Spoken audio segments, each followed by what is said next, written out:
আসসালামু আলাইকুম। বাহিরের বৃষ্টি আর এইদিকে ইকরা মডেল হাই স্কুলের নবম শ্রেণীর কক্ষে ছাত্রছাত্রীদের চলছিল ব্যবহারিক পরীক্ষা। প্রথম দিকে বাচ্চাদের সাথে পরিচয় পর্ব এবং যে যে মেনুটি এনেছে সেটার সাথে আমাদের পরিচয় করে দিচ্ছিল। পাশাপাশি ভাইবাটাও আজ নিয়ে নিব। আর ভাইবাটা টোটালি হবে যেহেতু রান্নার উপর রান্না রিলেটেড, আর এই রান্নাগুলো সকল বাচ্চারা নিজে থেকে করে এনেছে, এখানে কোনো বাইরের কেনা খাবার নেই। এবং বাচ্চাদের খুবই সহজ প্রশ্ন করা হয়েছিল রান্না রিলেটেড, যে যেটা এনেছে। প্রথমে জেমামের কাছ থেকে আমি জানতে চেয়েছিলাম ও কেকটা কিভাবে তৈরি করেছে এবং কেকটা তৈরি করতে কি কি লাগে। দেন ও খুব সুন্দর করে বলল, মানে এত সুন্দর করে অ্যান্সার দিল, মনে হচ্ছিল যেন আসলে ও কেকের কোনো শপ আছে। মানে স্যাররা ম্যাডামরা আমরা খুবই ইমপ্রেস ছিলাম। অ্যান্ড দেন যখন আমি টেস্ট করে দেখলাম একদম পারফেক্ট। কাগজগুলো লাগিয়েছে, মনে হচ্ছে টোটালি দেখে লুকটা আসতেছে জাস্ট আসলেই বাহির থেকে কেনা, মানে মুখে দিয়ে এতটা ভালো লাগতেছিল। দেন আমাদের যে প্রধান শিক্ষক স্কুলের হাই স্কুলের উনিও আয়সা জিজ্ঞাসা করছে, একদম লুকটাই বাইরে আসতেছিল। বাট আসলেই টেস্ট ছিল অসম্ভব ভালো ছিল এবং পুষ্টির দিক থেকে গুণগত মান দিক থেকে মানে 100% অ্যান্সার দিতে পেরেছে। এরপর আমি রাকিবের কাছে চলে যাই। রাকিবও খুব সুন্দর করে অ্যান্সার দেয়, মনে হচ্ছিল কোনো পাক্কা গৃহিণী ঘর থেকে রান্না করে আসছে। মানে আমার জানা ছিল না যে আমাদের স্টুডেন্টগুলো এত ভালো রান্না করতে পারে।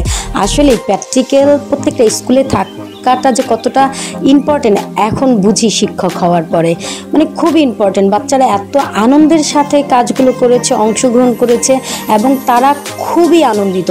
যখন আমি তাদের কোশ্চেন করলাম, আচ্ছা তোমাদের কেমন লাগতেছে এইখানে অংশগ্রহণ করতে পারে, ওরা বললো ম্যাডাম আলহামদুলিল্লাহ আমাদের অসম্ভব ভালো লেগেছে। যখন জিজ্ঞাসা করেছি কিছু শিখেছো তোমরা, বলে হ্যাঁ ম্যাডাম আলহামদুলিল্লাহ আমরা শিখেছি। এবং ফিন্নিটা মানে একদম 10-এ 10 দেওয়া যেতে পারে। দেন পাশে শুভ এনেছিল বোরহানি, শুভ একটু ওয়াশরুমে ছিল। দেন আমরা পরবর্তী ওদের কণ্ঠে আসলে শুনেন ওরা অ্যান্সারটা খুব কত সুন্দর করে দিয়েছে স্মুথলি, এবং ওদের ভালো লাগা ভালোবাসা সকল কিছুর সমন্বয় এই প্র্যাকটিক্যালটা ছিল। সবাইকে শুভকামনা রইল।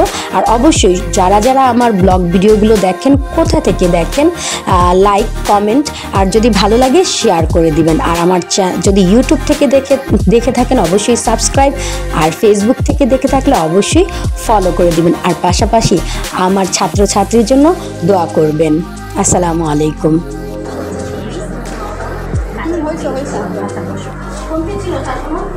হালকা একটুখানি আছে, লবণটা একটু বেশি আছে। আমার কাছে কমতি মনে হয়েছে সসের, এখানে সস ছিল না। Wow so delicious. এটা খিচুড়ি, দ্যাটস গুড। তুমি রান্না করছো? আর কীভাবে রান্না করতে হবে?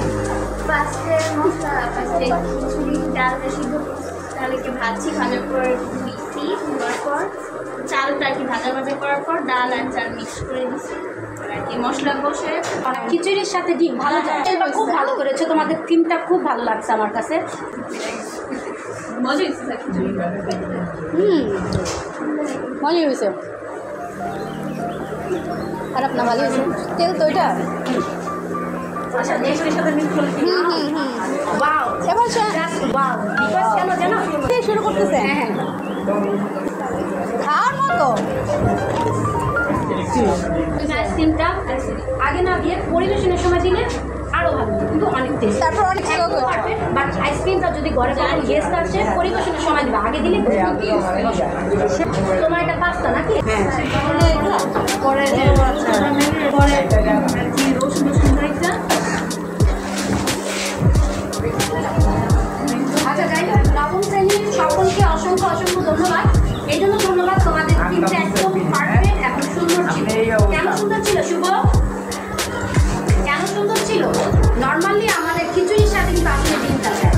তোমরা একদম কমিউনিকেশন, এখানে খিচুড়ি ছিল, ডিম ছিল এবং মিষ্টি জাতীয় খাবার ছিল। দেন আবার বোরহানি আছে, মানে সকল কিছু একদম খাবারের এটা গুণগত ঠিক ছিল, এটাও ঠিক ছিল এবং তোমাদের ভাইবাটাও ভালো ছিল। কিছু কিন্তু যে ছোটোখাটো যে ভুলগুলো ছিল বলে দিলাম, এগুলা নেক্সট মনে হচ্ছে ছোটখাটো একটা বুফে আসছি আমরা। ধন্যবাদ সবাইকে, আর সবার জন্য শুভকামনা রইল। আজকের প্র্যাকটিক্যাল থেকে কারো কিছু বলার আছে? কেমন লাগছে প্র্যাকটিক্যালটা? অনেক ভালো লাগছে। আপনারা কোন স্কুলের স্টুডেন্ট? আপনারা ইকরা মডেল